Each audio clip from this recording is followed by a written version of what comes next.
With no further ado, here's the audio.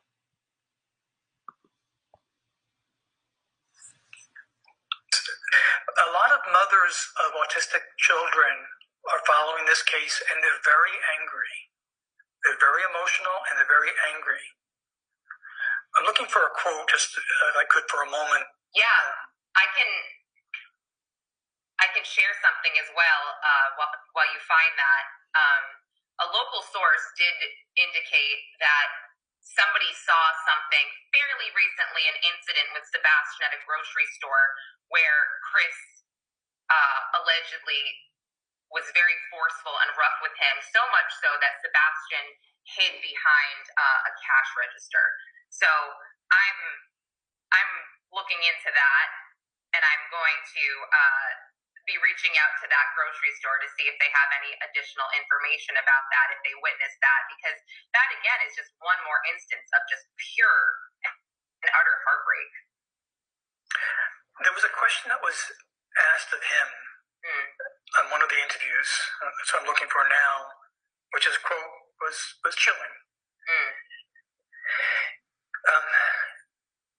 He sometimes answers questions with questions. Now, that is generally considered an idea of sensitivity, meaning that I need more time to think before I answer. Some people will even go as far as making that a habit. And so when a question, if you say, hey, Peter, is there a surprise birthday party for Heather tonight? And I say, oh, there's a surprise birthday for Heather tonight. No. It's obviously sensitive, and I want to hide the information. Right, so I repeat it. Yeah. Just to buy a little time to think about it.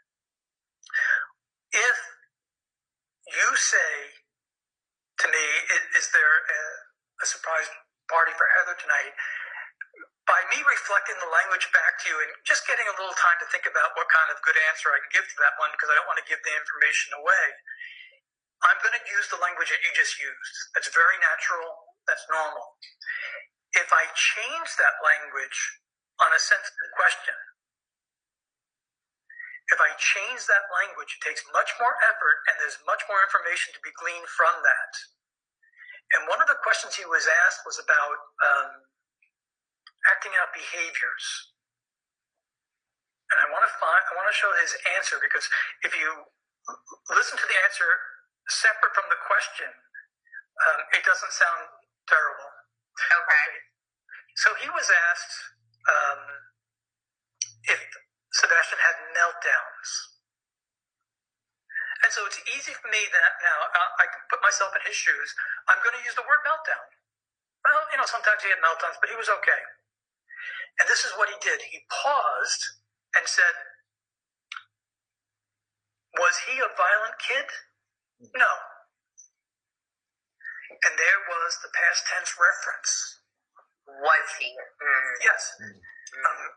This indicates now a belief that he has that Sebastian isn't coming home. And I wonder if playing the victim, which he does, against all odds and the world's against me and that sort of thing, yeah, did that help convince mother to leave the home?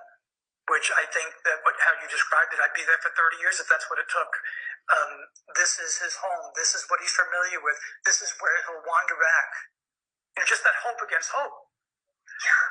I can't imagine. And they actually positioned it like, well, we're getting death threats. We're getting, Katie's scared. She's getting harassed. It's like, report it to the police, and then they'll protect you. They'll put cop cars outside your house. There are ways around that. You don't have to leave your house. So that answer was BS to me.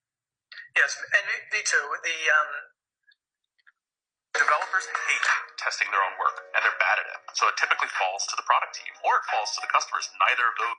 Sorry. The only thing I think that could get a mother away is the belief that he's not able to come home. But did he have meltdowns? What this answer reveals is he gives a rhetorical question. Rhetorical questions within analysis, contextually appropriate, are vital and understanding. So when he said, was he a violent kid? No. At that point, I said to myself, 10 p.m., there was violence. And he was a rather small, vulnerable kid who may have been made, I believe this to be true, I shouldn't even say may, from my opinion, he was made far more vulnerable by the brutish nature and the combative nature of the stepfather, including possibly wetting the bed or incontinence due to anxiety. That's so interesting. The violent, that word, that you were able to pick that out from one interview and put it together with something that possibly happened that night around 10 p.m. or whatever the time frame was. And so essentially what a lot of people have also been asking, that it seems like you believe this, they did in fact make it home from the restaurant. Because a lot of people are like, well, did they even make it home? How do we know they made it home? No one seemed to see him except for Katie after that restaurant footage. I also think that's a fair question to ask. So I don't, my answer to that is not very strong. My answer is, I trust that law enforcement would know that, but I really don't know.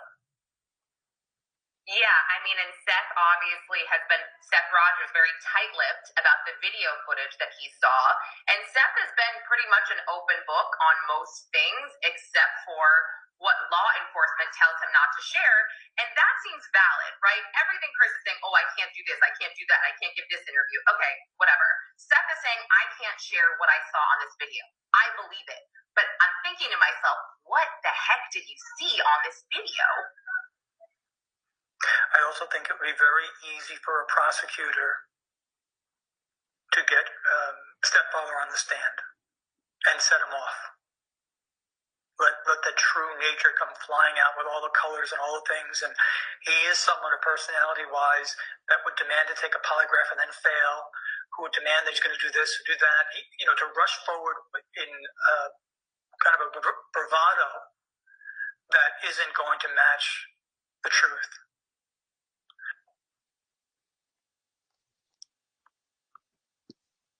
A lot packed into that 7 minutes, isn't there? How upsetting is that to hear, if it's true that CP was being rough to the point where Sebastian hid from him behind a cash register?